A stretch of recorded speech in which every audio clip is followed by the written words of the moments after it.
Hello guys and welcome back. There's been a lot more Borderlands 3 news happening in the past week, so let's break it all down and get you guys caught up before the gameplay reveal on May 1st. Make sure to follow me on Twitter at HayderHype, and with that, let's get right into it. Let's start with the Chinese versions of the Borderlands website, which got different looks at the weapon manufacturers than the US version of the Borderlands website. The pictures are a little bit lower quality, and the weapons are all given a side view instead of the more 3D focused versions we got, but they did get some different weapons that we weren't given in our versions. This was eventually changed so that all versions of the site were the same, but it's cool nonetheless. And also, this was before Children of the Vault, or COV, was added to the website, so that manufacturer doesn't have any extra pictures. Next, let's talk about microtransactions in-game. People in the community started to worry about microtransactions when the Deluxe Edition of Borderlands 3 and the Super Deluxe Editions of Borderlands 3 both include a, quote, XP and loot drop boost mods, which raised concerns if people would be able to just buy these to help farm for rare weapons and take away the community grind for these items. And this was made worse by Randy Pitchford's comments on the topic. The most popular comes from a fan who said, quote, "At Duval Magic, what is this nonsense with the XP and loot boost mods? Seriously, why? The game is going to be built to sell that garbage like Assassin's Creed Odyssey. It's just frustrating to hear there's an option to essentially not play the game." And then Randy responded saying, quote, "I don't know what the f you're talking about, but it sounds stupid AF." And this comment was taken out of context and spread around all over the internet until Randy finally clarified when another fan said, quote, "At Duval Magic has lost his mind calling potential customers' concerns, quote, stupid AF. It's a legit concern and you're acting like a 13-year-old. I'm considering canceling my hashtag Borderlands 3 pre-order now. I hate the exclusivity deal hashtag Take-Two Interactive made, and you're not helping things." And Randy responded again saying, quote, "You completely missed my point. What I think is stupid AF is the idea of building Borderlands 3 to, quote, sell that garbage, i.e. selling boosts and loot. That would be stupid AF, and some people have been throwing shade on an imagined fear is frustrating as hell." And we have covered countless times on this channel that Randy Pitchford has been very vocal that he's against predatory microtransactions. But if that wasn't enough, the folks over at PC Gamer reached out to 2K Software to seek some extra clarification on microtransactions in-game, and this was the response they got. Quote, "While Borderlands 3 is not a competitive game where boosts could lead to direct player advantages and be considered a competitive concern, we still take the balance of progression and loot systems in the game very seriously. We are still fine-tuning these systems in Borderlands 3, and the benefits of boosts in the Deluxe, Super Deluxe, and Collector's Edition will provide, but at this stage we can confirm the loot and XP boosts will be both level capped and tied to specific pieces of gear, similar to boosts in the past Borderlands game. The intent is to give those players an initial boost, but not something that permeates the entire Borderlands 3 experience indefinitely," end quote.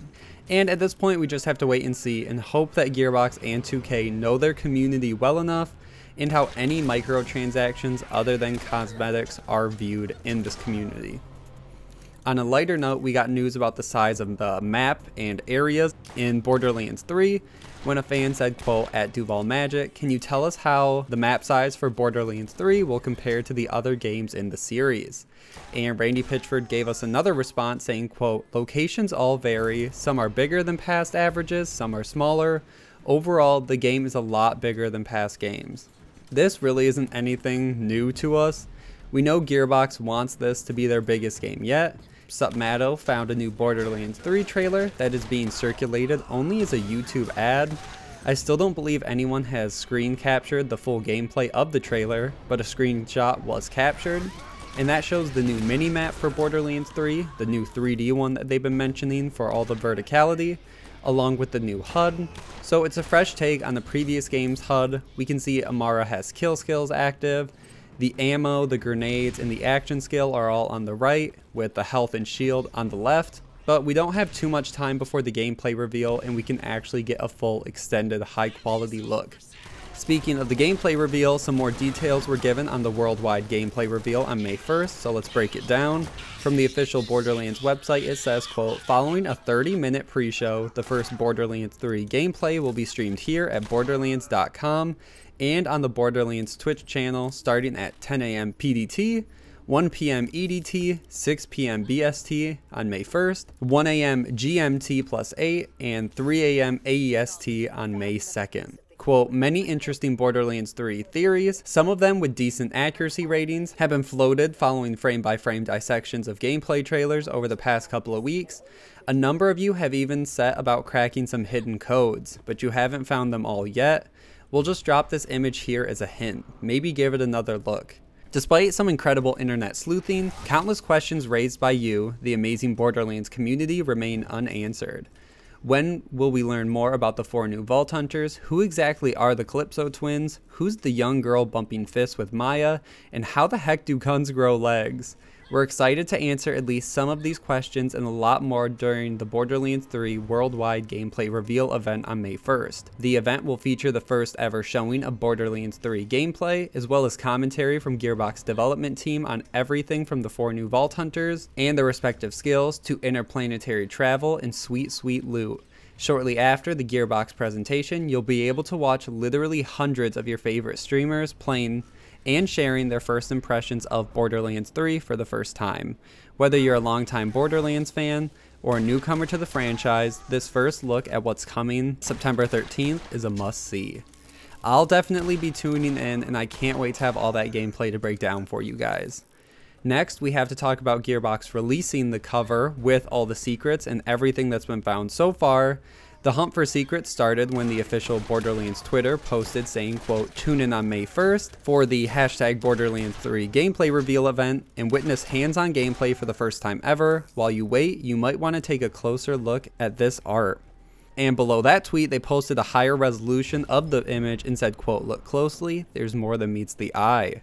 Mental Mars had a great breakdown on his website and has some really cool software that will actually take you around the image and show you exactly where these are found. We mentioned in the last video there are lines of Morse code. On the left it said where is the first Vault Hunter, on the right it says who is the Destroyer, and on the bottom it says we don't speak of Sanctuary 2. What's new this time around is the spaceship on top. There's a moon face to the left of the ship, and above the ship is an equal sign, and to the right is the key.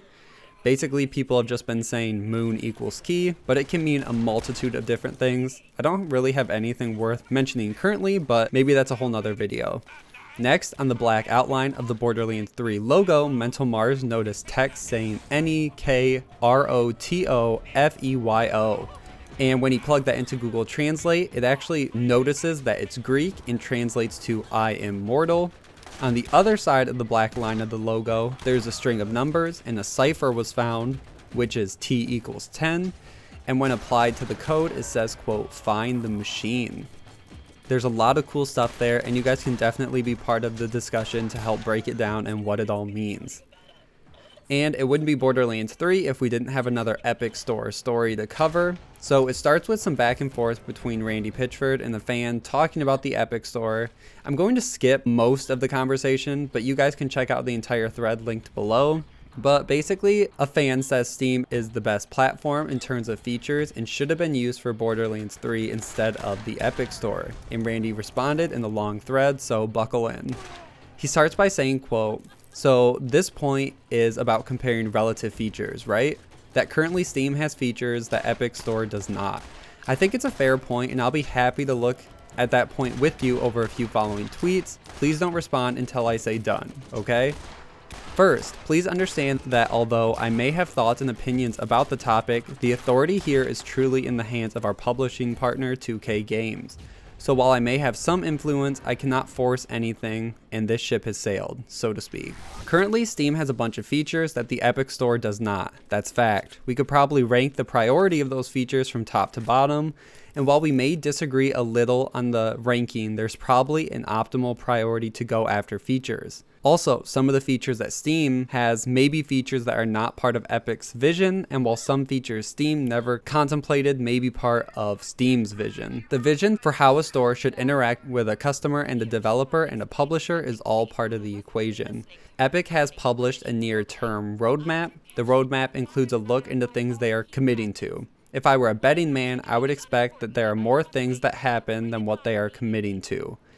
We must also acknowledge that Borderlands 3 does not exist today, but rather it will exist in September. The store will be different when the game launches. It will become a boon to their store if they bring sufficient features to make the customer experience great for us. Epic will suffer, again, if by the time Borderlands 3 launches, the customer experience is not good enough. This is a tremendous forcing function for Epic. This is also really good for Borderlands 3, as Borderlands 3 will be the biggest, by far, new game to arrive on the Epic Store since they launched, and Epic can be sure to invest huge amounts of resources, specifically for the features most important for Borderlands 3. The forcing function of that will, in turn, make all of those features available on a faster timeline than otherwise possible, and this is good for all games from both the customer perspective and the developer/publisher perspective. So now you can ask me, quote, what if they don't get all the features I care about in time? Or, quote, but why don't they just support both stores? Why do we care whether Epic has Borderlands 3 as a forcing function when we're already happy with Steam? Or some other questions. Done. So the Epic Store is going to happen whether or not people want it to or not, but if you are concerned about the features, the store is relatively new and a lot of changes can be made between now and September. And if it still doesn't work for you then, you're just going to have to wait 6 months for Steam. Even after this story, that's not where it's over. There's more drama when Borderlands 3 is now available on third-party sites like Green Man Gaming, which is a key reseller website. So recently, the Epic Store started supporting third-party key websites. It started with Humble and very recently opened up to Green Man Gaming, where Borderlands 3 is currently up for pre-order. Now, Epic has been pushed by a lot of developers due to them only taking 12% of the cut of games and leaving 88% for the developer, compared to Steam's 70-30 split. But Green Man Gaming has the same 70-30 split, which raises questions about why 2K would allow this. It's been speculated that it could be because pre-orders of Borderlands 3 have been lower than expected due to Epic Store exclusivity, so they would want to open it up to third parties. Or it could be something that Epic and 2K already planned for. Or it could just be that 2K really doesn't care, they just wanted the exclusivity and the money they most likely got for it. Bellular News has a great video on the topic over on his channel and goes more into the payment problems with Epic as well. I'll link that down below for you guys and you should definitely give it a watch. And there was a one-off comment by Randy Pitchford about Borderlands 3's Endgame, which has blown up and has been covered a ton, even though it really doesn't say too much. So a fan says, quote, at Duval Magic, how beefy is the Endgame in BL3? Is it as beefy, if not beefier, than Borderlands 2? BL2 lasted as long as it has because of how much you could do after the main story. Borderlands 2 has DLC stories, headhunter bosses, raid bosses, etc. Will that stuff return but more? And all Randy Pitchford says is, quote, yes, that stuff will return, but more. And this should basically be common sense at this point. We know Gearbox pushed out as much content as they could to previous generation consoles, but were limited to the console memory limitations. But with new gen consoles and possibly even next gen consoles, we could be seeing multiple seasons of full story DLC with multiple season passes for Borderlands 3. So there definitely should be years of official support for this game. After that, we got confirmation Slag will not be returning in Borderlands 3 and will be replaced instead by the new element nuclear radiation. A fan said, quote, at Duval Magic, at Borderlands, will Slag play a major part in this game or will it be more like Borderlands 1? And Randy actually gave kind of a lengthy response saying, quote, there is no Slag. We replaced it with something that actually makes a little sense, the new element damage type, which is like a nuclear radiation effect. Has a similar effect to Slag, increased vulnerability by those affected, and also has a damage over time component. We've covered the new nuclear radiation element in the past, and I think a lot of fans are happy to move away from Slag and onto something new that kind of mixes what Borderlands 1 had and with what Borderlands 2 had. Another recurring story we have to cover is the situation with Troy Baker not returning as Reese in Borderlands 3. Which is something that comes up every week at this point. Troy recently did an interview with Only SP and calls out Randy Pitchford again. I didn't say I wasn't coming back. I said I would love to come back. They said I'm not coming back. So look at their timeline tells an interesting story. So I think it's interesting that Randy Pitchford tweeted out that I turned it down, and then he said he heard that I turned it down. So maybe, if I would fact check before I tweet it out to the internet. That's all I'm saying. I am also not involved. For me personally, I think the more back and forth that happens between Troy and Gearbox and Randy Pitchford it just makes it the less likely that Troy will return ever. The situation just keeps getting messier and messier with each side blaming each other. So it seems Troy is still not returning, is still not happy about it, but if anything else changes, I will keep you guys updated.